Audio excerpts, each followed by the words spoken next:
First up, we're discussing the Delhi's air AQI crisis. Now, the air quality in Delhi improved slightly after several parts of NCR received light rainfall yesterday.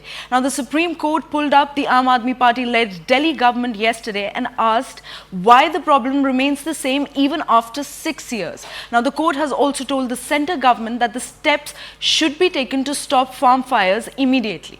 Meanwhile, Uber wrote a letter to the Delhi's Lieutenant Governor and advised against the ban proposed on non-Delhi registered cabs. Now, Uber has also said that most of their cabs use clean vehicles and a ban on them will only force people to opt for petrol and diesel vehicles. Now, Delhi Environment Minister Gopal Rai also wrote to the Transport Minister of Uttar Pradesh and said that all the non-destined vehicles from UP should be diverted through the Eastern and Western Peripheral Expressway right at their entry points before Diwali.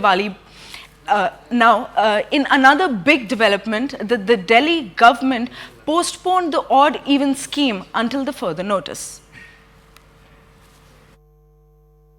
अभी आज हम सब लोग देख रहे हैं कि पिछले 8-10 दिनों के बाद आज दिल्ली के अंदर प्रदूषण का स्तर काफ़ी कम हुआ है। सभी लोग जो है अच्छे से सांस ले रहे हैं, सबको अच्छा लग रहा है। तो हमारे सभी लोगों के मन में एक सवाल है, सभी लोग पूछ रहे हैं कि क्या ऐसा ही दिवाली के बाद रहेगा? लोगों के मन में ये डर है कि कहीं दिल्ली के अंदर दिवाली के दिन पटाखे फोड़े गए, चारों तरफ दिल्ली के आसपास पटाखे फोड़े गए, तो ऐसा तो नहीं कि प्रदूषण का स्तर फिर बढ़ जाएगा। मेरा दिल्ली के सभी लोगों से निवेदन है हाथ जोड़ करके कि दिए जला करके धूमधाम से दिवाली मनाइए, मिठाइयाँ बांटिए, लेकिन त्यौहार खुशियाँ बांटने का होता है। तो हमें लगता है कि अगर हम लोग पटाखे नहीं जलाते हैं तो इससे अगले दिन दिवाली के भी इसी तरह से प्रदूषण में कमी रहेगी और इससे लोगों के ज़िंदगी पर जो संकट आता है उससे हम बचा पाएंगे। देखिए, ये शिकायतें काफ़ी दिनों से आ रही हैं कि ग्रैब के जो नियमों का पालन है वो सख्ती से नहीं कराया जा रहा। ग्रैब 4 के अंदर दिल्ली के अंदर सिर्फ वो ट्रक्स आ सकते हैं जो असेंशियल गुड्स दिल्ली के लिए ला रहे हों।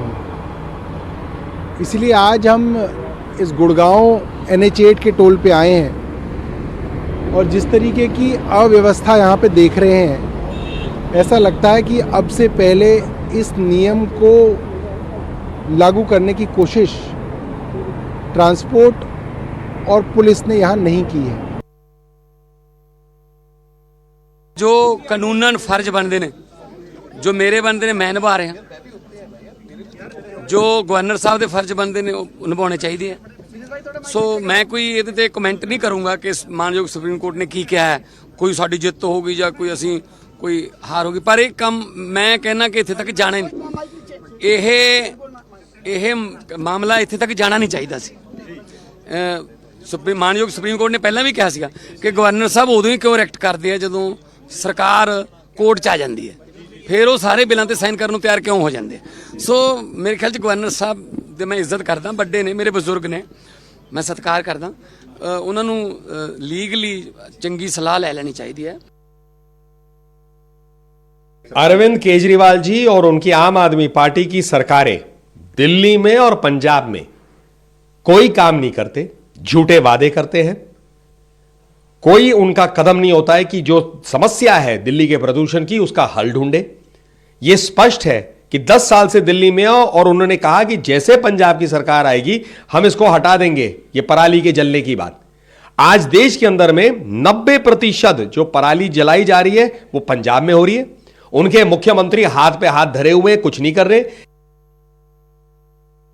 ये सिर्फ जबानी जमा खर्च बातें करते हैं। अरविंद केजरीवाल, उनके मंत्री मीडिया पे आएंगे, टीवी पे आएंगे, अखबारों में जाएंगे या प्रचार एडवर्टीजमेंट देंगे। ये सिर्फ बातें करते हैं, इनके पास दिखाने के लिए कुछ नहीं है, करने के लिए कुछ नहीं है, कोई ठोस योजना नहीं है। इसलिए सिर्फ बातें बातें और सिर्फ बातें।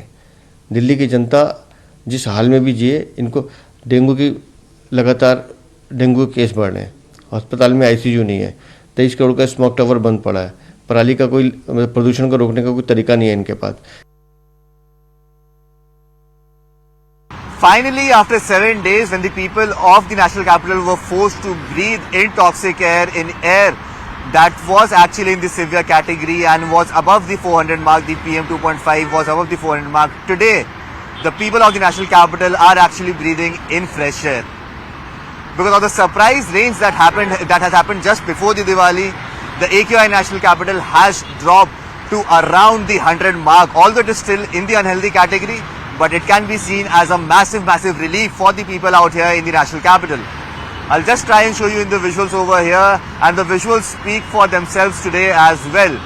We have been reporting for the past 7 days of how the AQI in the national capital has gone from bad to worse, and in fact the steps that were taken by the government had very little to no effect on the AQI out here in the national capital. But today, as you can see, there is a breath of fresh air that can be felt out here in the national capital, bringing a massive relief to the residents who were actually running from pillar to post just to get a grasp of fresh air. Today the AQI is hovering somewhere between the 100 and 200 mark, although it is still in the unhealthy category, but yes, it can be seen as a big Diwali gift that has come up from the gods themselves to provide some sort of relief to the people out here in New Delhi.